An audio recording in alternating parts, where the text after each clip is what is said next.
성도는 무엇을 배워야 하는가, 이런 제목으로 하나님 말씀을 함께 생각해 보겠습니다. 사도 바울은 이제 빌립보서의 마지막 부분에서 빌립보 교회 성도들을 향한 지극히 개인적인 고마운 마음을 표현하고 있습니다.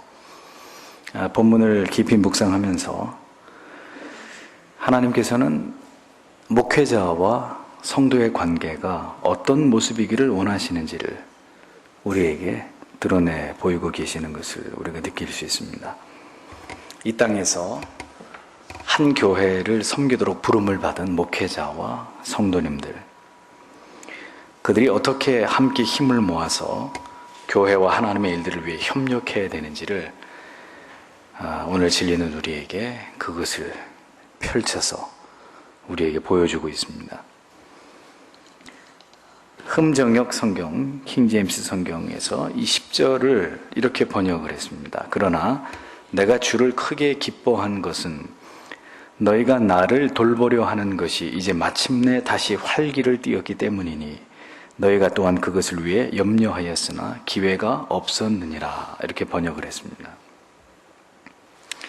자, 지금 바울은 자기가 어떤 일 때문에 큰 기쁨을 맛보게 되었는지를 이야기하고 있습니다. 그 기쁨은 빌립보 교인들로 인한 기쁨이었는데, 바울은 크게 기뻐함은이라고 표현하면서 지금 자신이 느끼고 있는 그 기쁨이 적지 않다는 것을 강조하고 있습니다. 그런데 그 기쁨이 세속적이거나 그냥 단순히 인간적인 기쁨은 아니었다고 얘기합니다. 성경에 보니까 내가 주 안에서 크게 기뻐한다, 이렇게 말하고 있기 때문에 그 기쁨의 이유가 육적인 것이 아니었다, 세속적인 것이 아니었다는 것을 분명히 밝힙니다. 지금 자신이 어떤 일로 인해서 매우 큰 기쁨을 맛보고 있으나 이 모든 것도 주님의 크신 은혜 때문이고 주께서 사랑하시는 성도와 목사의 관계 안에서 누리는 신령하고 아름다운 기쁨이라는 것을 바울이 힘써 강조하고 있는 것을 볼 수 있습니다. 자, 이런 얘기들이 거리낌이 없이 사실은 강단을 통해서 설교되고, 여러분도 어떤 거리낌이 없이 이런 말씀을 받을 수 있어야 우리가 순수한 거예요. 무슨 얘기냐면, 예를 들면 목회자가 성도님들에게 헌신을 설교한다든지, 혹은 헌금에 관해서 설교한다든지, 혹은 목사와 성도의 관계 속에서 하나님이 기뻐하시는 도리나 어떤 모습을 설교할 때 이것이 그대로 어떤 목사의 사심 없이 진리가 말하는 그대로 순수하게 전달돼야 되고, 받으시는 여러분도 전혀 어색하거나 마음에 어떤 저항감 없이 순수하게 그런 말씀들이 받아들여져야 돼요. 근데 참 마음 아프게도 이렇게 순수하고 아름다운 것이 퇴색되거나 변질되지 않아야 그 이야기를 해도 그게 아름답게 들리고, 맞아, 그렇게 해, 그게 옳아, 그게 하나님의 뜻이야, 이렇게 전하는 자도 받는 자도 전달되고 받아들이고 이게 되는데, 우리가 이런 부분에 순수하지 않기 때문에 이게 이렇게 꼬여서 들리는 거예요. 그러니까 결국은 많이 갖다가 바치라는 얘기 아니냐, 목사한테 잘하라는 얘기 아니냐, 이런 식으로 곡해해서 받아들이게 되는 거죠. 이게 참 서글픈 겁니다. 성경은 너무나 아름답게 이런 모습들을 이야기하는데도 전해야 되는 목사나 받아들여야 되는 성도님들은 그걸 순수하게 받아들이지 않을 수밖에 없는 작금의 교회의 현실, 목회자들의 부정, 그리고 성도님들의 어떤 그런 부분에 있어서 왜곡되어 있는 시각, 이런 것들이 참 우리를 마음 아프게 합니다. 무엇이든 그 순수함이 변질되거나 타락하거나 탐욕으로 얼룩져 버릴 때 그 추악하고 경멸스러워지는 거예요. 자, 여러분, 바울을 기쁘게 한 일이 무엇이었습니까? 빌립보 교회는 바울과 오랫동안 동떨어져 있으면서 아마도 본의 아니게 옥고를 치르고 있는 바울에 대한 지원이 끊어졌던 것 같습니다.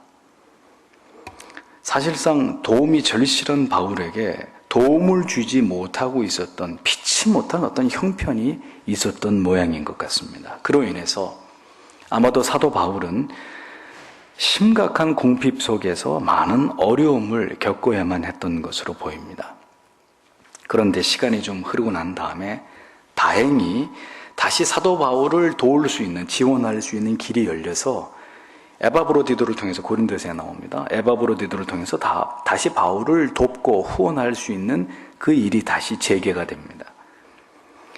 그런데 이 일이 말할 수 없는 어려움을 당하고 있는 사도 바울에게 매우 요긴하고 그가 너무도 바라던 일이었기 때문에 그는 그렇게 다시 바울을 생각함으로 사도 바울을 지원하기 시작한 이 빌립보 교회 성도들에게 매우 고마운 마음을 표현하고 있었던 거예요.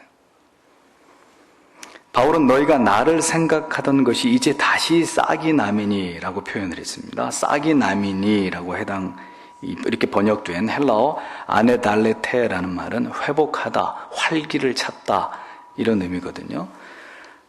그러니까 바울은 자신을 배려하면서 옥에 갇혀있는 나를 섬기는 이 빌립보 교인들의 마음에 마치 봄이 오면 모든 자연 만물이 파릇파릇 다시 약동하고 소생하듯이 다시 그들이 지금까지는 사도 바울을 도울 수 없는 피치 못할 상황 가운데 있었는데 다시 이 약동하는 생명력처럼 사도 바울 선생님을 도와야 된다, 우리가 후원해야 된다, 이런 마음들이 불일 듯 일어나가지고 바울을 돌아보고 그를 돕고자 하는 애틋한 마음이 빌립보의 성도들의 마음속에서 일어나고 있는 것을 지금 바울이 느끼고 있다고 표현을 하고 있는 거예요.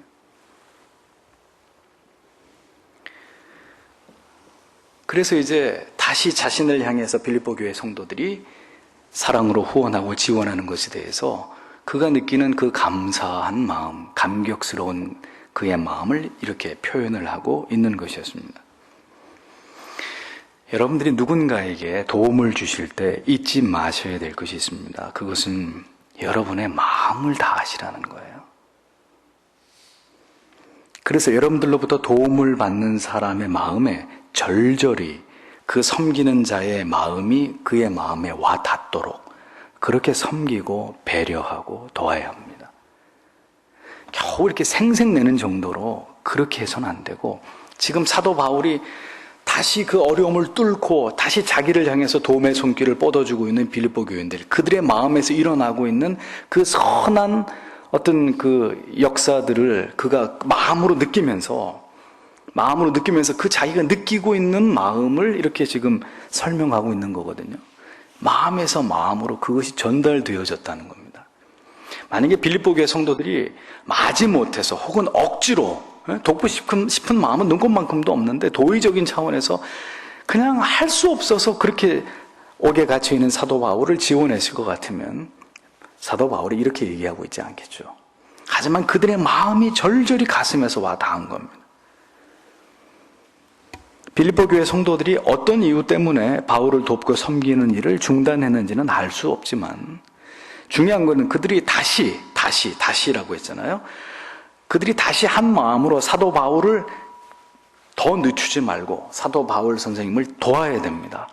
하고 다시 사도 바울을 지원하고 그를 돕는 일에 기꺼운 마음으로, 자발적인 마음으로 다시 그들의 마음이 뜨거워져서 바울을 지원하기 시작했고, 그들의 이 진심 어린 사도를 돕고자 하는 마음이 사도의 가슴에 그대로 와 닿았다는 사실을 우리는 오늘 본문을 통해서 느끼게 되는 것입니다. 가슴으로 느껴지는 진심 어린 섬김과 동역, 그것이 바로 여러분들에게 필요하고, 그러한 성도님들의 사랑에 말할 수 없는 기쁨과 고마움과 감격을 느끼면서 목회자는 더 성도님들을 위해서, 주님의 몸 되신 교회를 위해서 충성을 다짐하는 이러한 아름다운 모습이 초대교회 안에 있었다는 거예요. 지금처럼 목회자는 어떻게 해서라도 사례를 더 뜯어가려고 하고 어떤 명분을 만들어서라도 더 성도들에게 자기 몫을 갈취하려고 하고, 성도님들은 죽어도 목사한테 돈을 내놓지 않으려고 서로로 으르렁거리고 1년에 예산이 세워질 때마다 얼굴을 붉혀야 되는 이런 우스꽝스러운 모습들이 아니라, 그런 저질스러운 모습들이 아니라 성경을 보세요. 얼마나 아름답고 눈물겹고 이렇게 주의 종의 어려움에 동참하려고 하는 성도들, 그리고 그것을 받으면서 가슴 깊이 고마움을 표현하는 사도. 오늘 우리가 회복해야 될 부분들은 바로 이런 부분들입니다. 너무 추악해졌어요. 너무 더럽혀졌어요.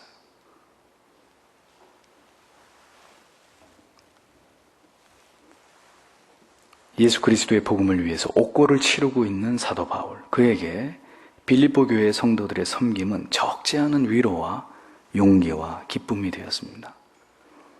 힘들고 고독한 사역의 현장에서 성도님들의 이러한 아름다운 사도를 향한 배려는 바울의 마음을 기쁘게 해주기에 부족함이 없는 넉넉한 위로가 되었단 말이에요.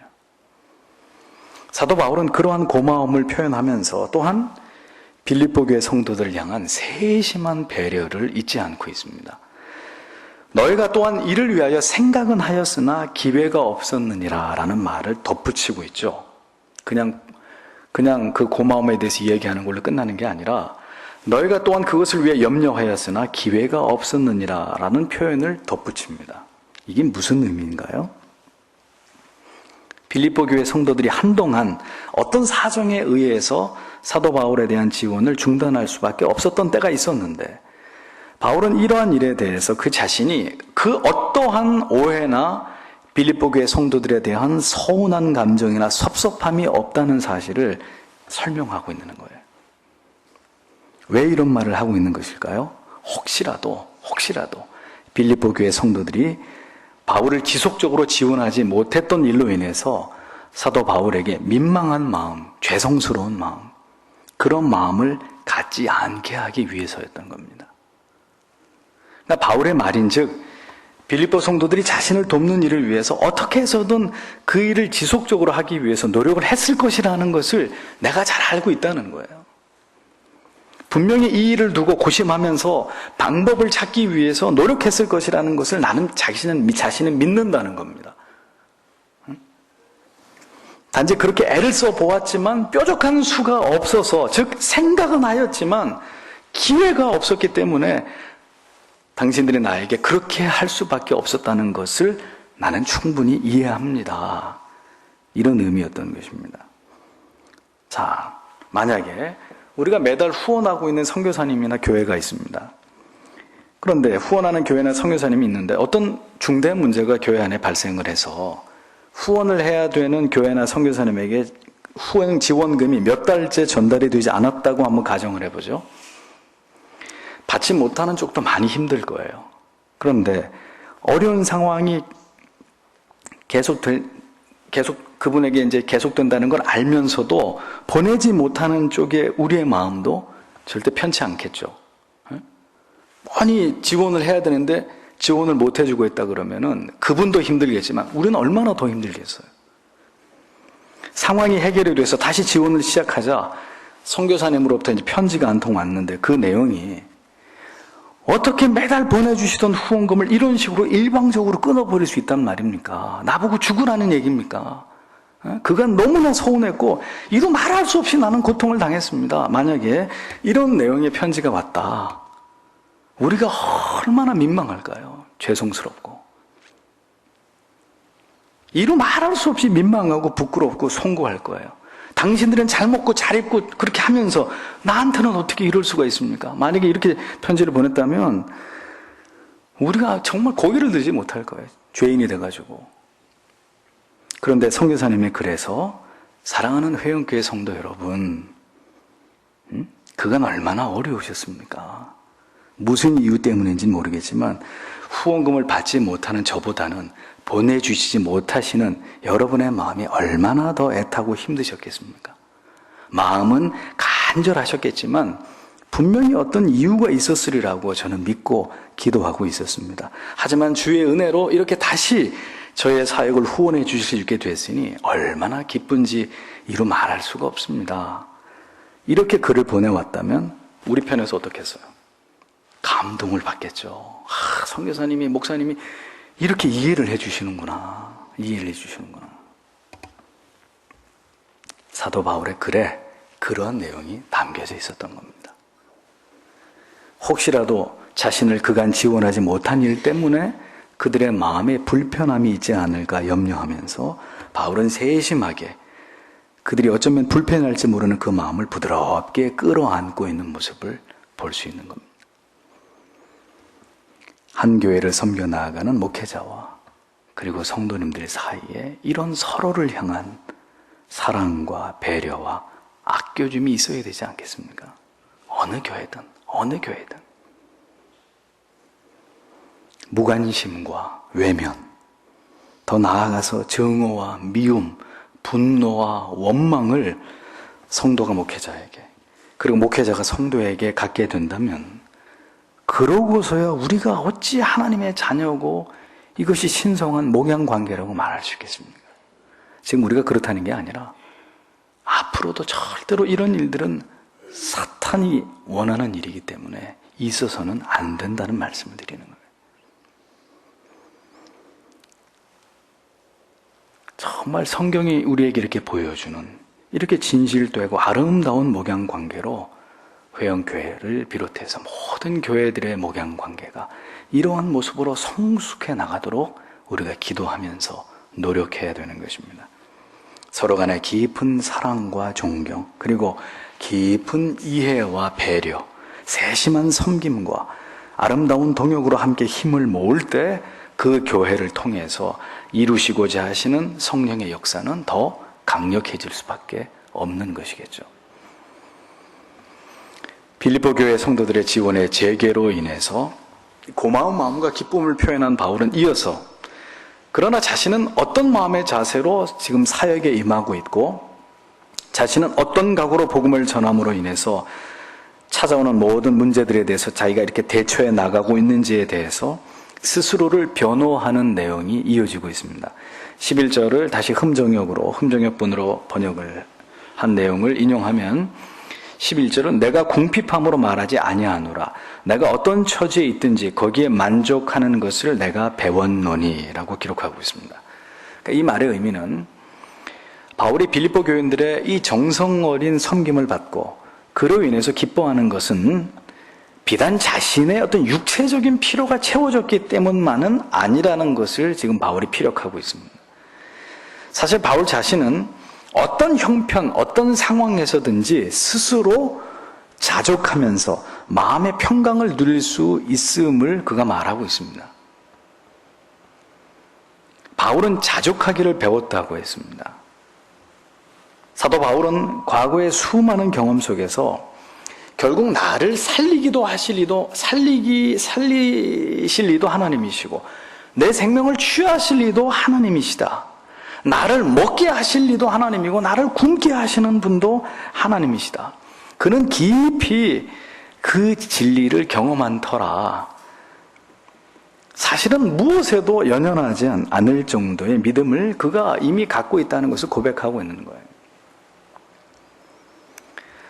보내줘서 고마운 건 고마운데 내가 지금 기쁜 것은 비단 지금 나에게 이렇게 요긴하고 필요한 것을 빌립보 교회 성도들에게 받았기 때문만은 아니다. 나는 사실 이런 것이 없어도 주의 은혜로 일체 모든 것에서 자족할 수 있는 은혜가 내게 있다. 이렇게 자기를 변호하고 있는 거예요. 혹시라도 자신이 받을 수 있는 오해에 대해서 사도 바울은 이렇게 스스로 자신을 변호하고 있습니다.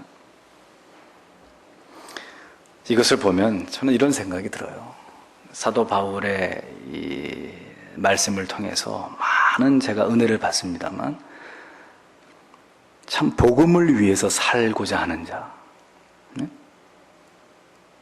복음을 위해서 살고자 하는 자는 자신의 욕망과 탐욕으로부터 자유할 수 없다면 그 길을 가서는 안 되는 것이다 라는 진리를 깨닫습니다. 만물의 찌꺼기처럼 자기를 여겼다라고 바울은 고백합니다. 하나님이 주의 길을 걸어가는 나를 만물의 찌꺼기처럼 여겼다. 되어선 안 될 사람이 목사가 되면 재앙입니다. 자신을 부인하고 모든 것을 하나님의 뜻에 맡길 준비가 되어 있지 않은 사람이 선교사가 되면 그 선교지는 재앙이 될 것입니다. 재앙이 찾아올 거예요. 직분을 맡아서는 안 될 사람이 직분을 맡아서 교회를 섬길 때 교회와 성도는 고통을 당하게 되는 것입니다. 다 버리지 못한 사람, 모든 것에 자족함으로 어떤 것에 연연하거나 그것에 구속되거나 집착하지 않는 사람이라야 복음을 전하기에 합당한 자라는 거예요. 사도 바울처럼. 그래서 하나님께서는 자신이 사용할 일꾼들을 가혹하게 다루십니다. 가혹하게 연단하십니다. 남다른 고난의 학교에서 혹독한 과정을 수료하게 만드십니다. 왜 그런 과정이 필요할까요? 하나님만을, 사람이 아니라, 재물이 아니라, 명예가 권력이 아니라 오직 하나님만을 의지하게 하기 위해서, 하나님만 바라보게 하기 위해서입니다. 목사도 사람이기 때문에 그런 과정을 통과하지 않으면 사람을 의지하거나 유력한 성도를 의지하거나 물질의 노예가 되거나 탐욕과 탐심의 종이 될 수 있거든요. 그러니까 그렇게 되기 전에 하나님이 철저하게 그를 부시는 거예요. 아무것도 이 세상의 것에 미련을 두지 못하도록 오직 하나님만 바라보고 의지하면서 사명의 길을 걸어가도록 하나님이 모든 것을 다 거두어서 철저하게 빈털터리가 되게 하시는 훈련을 통과하게 하시는 거예요. 다 내려놓으라고. 네가 지킬 수 있는 거 아무것도 없다고. 너의 살고 죽음, 너의 생명은 내 손에 달려있다는 것을 주의 종들로 하여금, 사역자들로 하여금 철저하게 깨닫도록 하나님 그렇게 훈련하시는 거예요. 눈에 보이는 가치들을 부인하지 못하면 복음의 수종을 들 수 없는 거예요. 성도들을 두려워하거나 세상에 많은 것을 가진 자라 할지라도 그에게 담대하게 복음을 전하지 못할 것 같으면, 그의 죄를 지적하지 못할 것 같으면 그는 하나님의 종이 되서는 안 되는 거예요. 권력과 부를 가진 자라 할지라도 그에게 예수 그리스도의 복음을 담대히 전하면서 그의 영혼을 한없이 불쌍히 여길 수 있는 마음이 없는 자는 그리스도의 종이 되어서는 안 되는 거죠. 전도자의 삶의 존재의 목적과 이유는 오직 진리 수호, 그리고 오직 하나님께 영광을 위한 이 가치밖에 없는 거예요. 황금의 위력 앞에 목사도 무릎을 꿇고 성도도 무릎을 꿇고 교회도 무릎을 꿇으면 그 사회는 희망이 없는 사회가 되는 것입니다. 모든 것을 하나님의 주권에 맡기고 우리는 오늘도 하나님 앞에 일용할 양식만을 구하면서 우리가 존재해야 되는 본연의 사명과 목적에 집중하는 삶을 살아가야 될 뿐인 것입니다. 이어서 12절을 보면 내가 비천하게 되는 것도 알고 풍부하게 되는 것도 알아. 어디에서나 모든 일에서 배부른 것과 배고픈 것, 풍부한 것과 궁핍당하는 것을 다 배웠다. 이렇게 흠정역은 번역을 합니다. 이것을 더 좀 하드하게 더 딱딱하게 직역을 하면은, 그리고 내가 천하게 되는 것을 알아왔다. 그리고 내가 풍성하게 되는 것을 알아왔다. 그리고 모든 것 가운데서, 그리고 모든 것들 가운데서 내가 가르침 받아왔다. 그리고 배부르게 되는 것과 굶주리는 것과 풍성한 것과 부족하게 되는 것이다. 이런 뜻입니다. 그러니까 바울은 트레이닝을 했다는 거예요. 훈련을 받았다는 거예요. 그런데 잘 보세요. 두 가지 훈련을 받았습니다.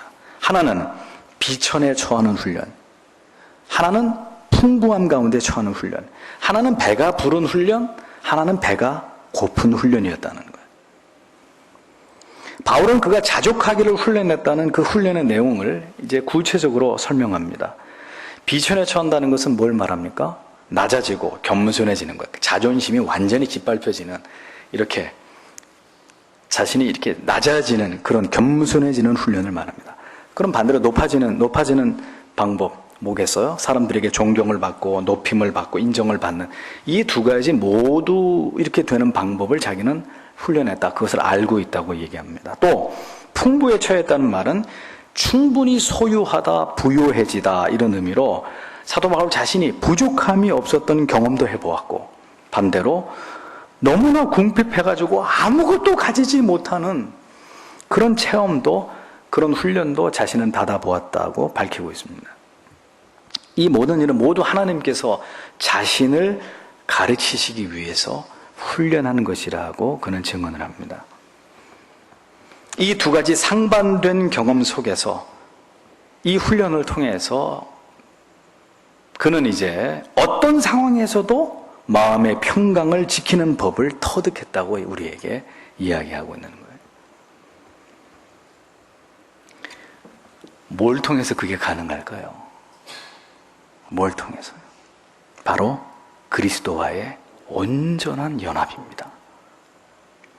그 무엇과도 바꿀 수 없는 신령한 가치를 붙잡음으로 어떤 상황 가운데서도 비관이나 혹은 낙관으로 치우치지 않고 오직 신앙의 올곧음을 지켜낼 수 있는 그 비결을 자기는 배웠다. 자기는 터득했다라고 얘기하는 거예요. 이런 경험이죠. 전에 어떤 집사님이 저한테 그런 간증을 하셨어요. 남편이 회사에서 보너스를 받아왔대요. 300만 원을 받아왔는데 300만 원. 좋다. 이게 웬 떡이냐. 생각지도 않았는데. 그래서 300만 원을 가지고 뭐를 할까? 뭐 가구를 바꿀까? 가족들이 전부 다 뭐 여행을 한번 갔다 올까? 막 이러고 있는데 떨컥 전화가 왔어요. 병원에서. 아버지가. 나 병원이다. 수술해야 된단다. 수술비가 300만 원이란다. 고스란히 아버님 수술비로 다 지불을 했답니다. 그러고 나서 이제 그 일이 지나고 난 다음에 뭘까 도대체. 하나님이 생각지도 않은 돈을 주셨을 때는 언제고, 뭐 10원 한 장 써보지도 못하고 고스란히 아버지 수술 비용으로. 그래, 그 체험을 통해서 그 집사님이 깨달았다는 거예요. 물질 있다가도 없고 없다가도 있는 거다. 그게 내 마음대로 내가 노력한다고 되는 게 아니라 그 주시고 거두어 가심이 다 하나님께 있다는 걸 자기가 깨달았다는. 그 다음부터는 물질에 대해서 자유해지더라는 거예요. 하나님이 필요하면 주실 거고, 또 그게 내게 아니면 하나님이 가져가실 거고, 안 되게 하실 거고, 내 거 같으면 그게 되게 하실 거고. 그래, 너무너무 편해졌다는 거예요, 마음이. 전에는 돈에 막 연연하고 그게 예민하고 그랬는데, 그렇게 어느 날 생각지도 않은 돈이 생겼다가 또 하루아침에 사라지고, 이런 경험들을 통해서 그렇게 되더라는 거예요. 왜 하나님께서 사도 바울에게 두 가지 모두를 경험하게 하신 것일까요? 두 가지 모두를. 비천이나 궁핍함이나 배고픔만 경험하게 하면 될 거 아닙니까? 그런데 그 반대 것도 경험하게 하셨어요. 보세요. 만약에 비천이나 궁핍함이나 배고픔만 경험하게 되면 어떻게 되는지 아세요, 사람이? 분노와 증오만 생기게 돼요. 비교를 통해서 저 집은 저렇게 사는데 나는 상대적인 박탈감만 갖게 되는 거예요. 탐욕과 탐심의 노예로 전락하게 되는 거예요. 나도 이를 악물고 악착같이 어디 한번 두고 봐. 이러면서 그냥 그때부터 막 돈에 임박해가지고 자기도 모르게 탐욕과 탐심의 노예가 되어버리는 거예요. 또 워낙 가지지 못했기 때문에 자존감이 무너질 대로 무너져가지고 낮은 자존감 때문에 비관적인 사람이 될 수도 있어요. 아니면 반대로 아무것도 없는데 자존심 하나 그냥 똘똘 지킬 거는 그거밖에 없으니까, 그래서 굉장히 자존심 강한 고집스러운 사람이 또 될 수밖에 없는 거예요. 왜요? 늘 없기만 했기 때문에. 늘 비천함 가운데 아무에게도 주목받지 못하는 삶을 살아왔기 때문에. 그러면 반대로 계속 풍부하고 여유롭고 배부름만 경험하게 되면 또 어떻게 될까요? 자기밖에 모르는 이기주의자가 될 수 있겠죠. 내 배부름은 뭐 다고 다른 사람은 굶든지 말든지 신경도 안 쓰는, 다른 사람 배려할 줄 모르고, 어려운 사람들 상황들 내가 배고파 본 적이 없기 때문에 이해가 안 되는 거예요. 왜 배가 고파? 밥 먹으면 되지. 밥 없으면 짜장면 시켜 먹으면 되지. 왜 굶고 있어? 이렇게 된단 말이에요. 그러니까 고난과 실패가 어느 날 찾아왔을 때 그냥 무참하게 꺾여버리고 무릎 꿇는 옹졸하고 나약한 사람이 또 되겠죠.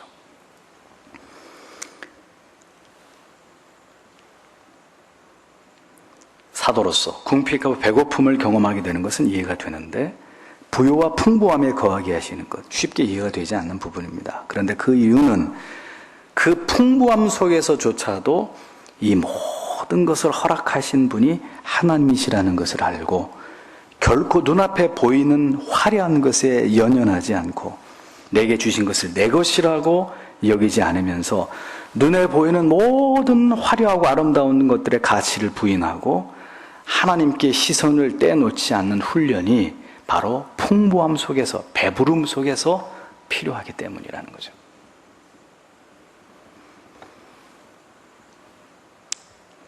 서울에 어느 큰 교회 어떤 목사님이 연말에 이제 내년도 부목사님들에게 사역을 해야 될 구역을 이제 배치하는 가운데 임명을 앞두고 있는데 젊은 부목사님이 당회장실에 문을 두드리고 들어왔어요. 목사님, 저는 우리 교회에서 제일 가난한 교구를 맡겨주십시오. 제일 가난한 교구를 제가 맡겠습니다. 하고 목사님께 부탁을 하고 나갔습니다. 그 다음 주에 주보에 이제 교구 배치가 딱 끝나서 발표가 났는데 그 부목사님이 제일 가난한 교구를 맡겨달라고 했는데 목사님은 반대로 제일 부자 교구에다가 그를 임명을 했어요. 예배가 끝나고 이 혈기방자한 젊은 부목사님이 당회장실 문을 박차고 들어와가지고 아니 목사님, 저는 우리 교회에서 제일 가난한 영혼들을 섬기기를 원했는데 어쩌자고 목사님 반대로 이렇게 하셨습니까? 목사님이 부유한 영혼들도 네가 섬기지 못하면 가난한 영혼도 너는 섬기지 못하는 거야. 어? 뭔가 착각하는 것 같은데 다 하나님의 자녀들이고 양떼들이다.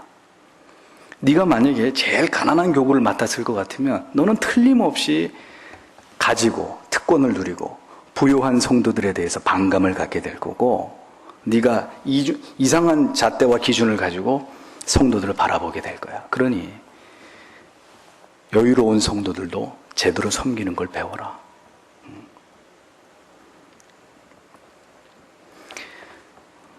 가난함이 무엇인지, 부유함이 무엇인지, 배고픔이 무엇인지, 배부름이 무엇인지 알아야 또한 이러한 경우에 처지에 놓여 있는 사람들을 이해할 수 있는 거죠. 성도는 환경의 지배를 받는 사람들이 돼서는 안 됩니다. 목사는 말할 것도 없고 있을 때나 없을 때나 높은 자리에 있거나 비천한 자리에 있거나 그렇게 되더라도 우리는 전능하신 주권자 하나님만을 의지하면서 모든 상황 가운데서 온전히 하나님만 바라보면서 자신의 사명의 자리를 굳게 지키는 자들이 되어야 될 뿐이에요. 상황에 따라서 좌지우지하고 신앙이 요동을 친다 그러면 그게 하나님 앞에서 하는 것이겠습니까? 그게 하나님을 의식하는 신앙이겠습니까? 직분을 받으면 잘하고 직분을 안 받으면 대충하고 주보에 이름이 나면 열심히 하고 주보에 이름이 안 나면 대충하고 그게 하나님 앞에서의 신앙이겠습니까?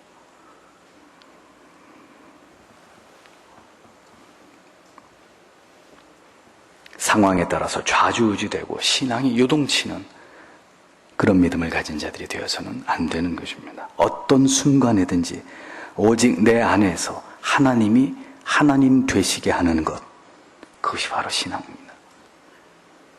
요동치 않는 믿음, 외부의 환경에 의해서 절대로 영혼의 내면까지 영향을 받지 않는 그런 믿음을 하나님께서 원하시는 거예요. 배가 바다 위에 떠 있습니다. 어찌됐든 떠 있으면 괜찮아요. 물이 배 안으로 안 들어오면 상관없어요. 근데 물이 배 안으로 들어오기 시작하면 그 배는 침몰하게 돼 있는 거예요. 아무리 바깥 상황이 어떻더라도 그 바깥 상황이 내 영혼을 제어하고 내 영혼에 영향을 끼치게 되면 우리는 무너지게 돼 있습니다. 앞으로 두고 보세요. 세상은 더 화려하고 아름답고 더 성공, 돌리면 안 되는 게 없는 세상, 모든 게 황금 만능주의 속에서 계속해서 고공행진을 할 텐데 어떻게 하시겠어요? 그럼 우리가 다 예수 믿어가지고 우리도 다 복 해가지고 전부 다 성공하고 전부 다 그렇게 돼야 되는 건가요? 그게 우리의 존재의 가치인가요? 하나님의 뜻인가요? 이제는 우리가 점점 더 이 외부에 돌아가는 모든 상황에 의해서 우리가 더 많은 시험을 받고 유혹을 당해야 되고 더 많이 싸워야 되고 더 많이 왕따를 당해야 되고 불이익을 받아야 되고 고통을 당할 수밖에 없는 그런 상황으로 가고 있습니다. 그런 시대로. 어떻게 해야 됩니까? 우리의 영혼, 우리의 내면, 우리 안에 있는 이 신령하고 거룩한 가치를 지켜내지 못하면 무너지는 거예요. 가라앉는 거예요. 침몰하게 되는 거예요. 상황 따라, 환경 따라, 형편 따라 이리저리 갈팡질팡, 우왕좌왕하다 보면은 표류하게 되는 거예요. 표류하게 되는 거예요. 가기는 가는데 목적 없이 가는 걸 뭐라고 해요? 방황이라고 해요. 방황하는 신자가 되는 거예요. 어디를 가는지 모르고 가고 있는 거죠.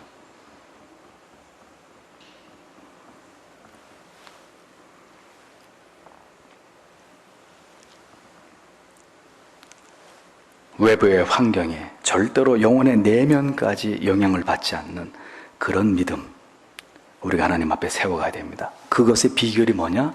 예수 그리스도와 깊이 결합되는 거예요. 연합되는 거예요.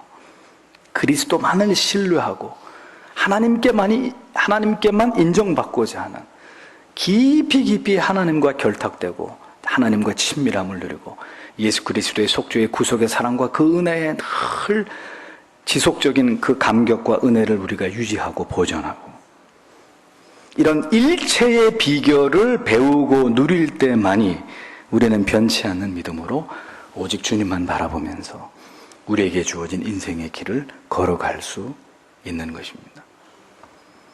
지금도 많은 분들이 교회를 다니시고 예수를 믿기는 하지만 환경의 변화 앞에 속수무책으로 그 믿음을 지키지 못하고 흔들리고 무너지고 신앙의 자리를 이탈하는 모습들을 봅니다. 그리스도만으로, 여러분들이 잊지 말아야 되셔야 될 진리는, 우리가 그리스도만으로, 하나님만으로 만족하지 못하면 우리의 영혼의 절대적 평안이라고 하는 것은 있을 수 없어요. 우리가 우리의 영혼이 완전하게 그리스도를 만나고 그 그리스도의 은혜와 사랑과 우리가 완전하게 결합하지 않는 한은 우리는 끊임없이 결핍을 맛볼 수밖에 없고, 불만족, 불안, 두려움, 초조, 염려, 여기서 자유로울 수 없어요. 하나님이 우리를 완전히 지배하시고 소유하시기 전까지 인생은 어떤 경우에도 이 세상에서 완전한 만족이라고 하는 것은 맛볼 수 없도록 지어졌습니다.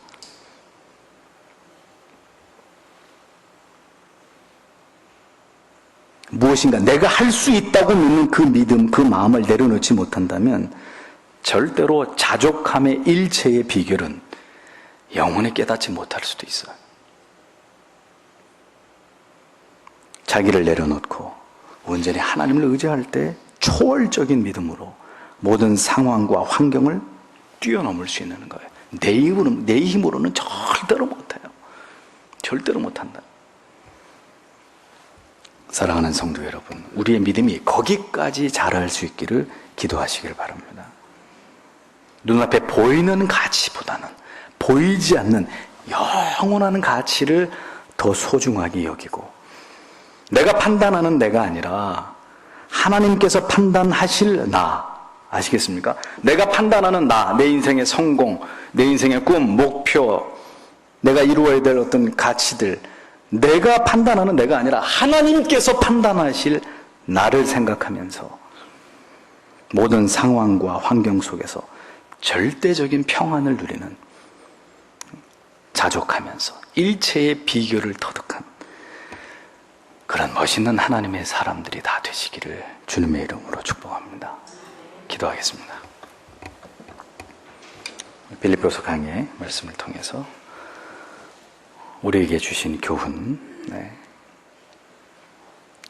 마음에 깊이 새기시면서 다 함께 주님 앞에 기도하겠습니다. 걸어가신 아버지,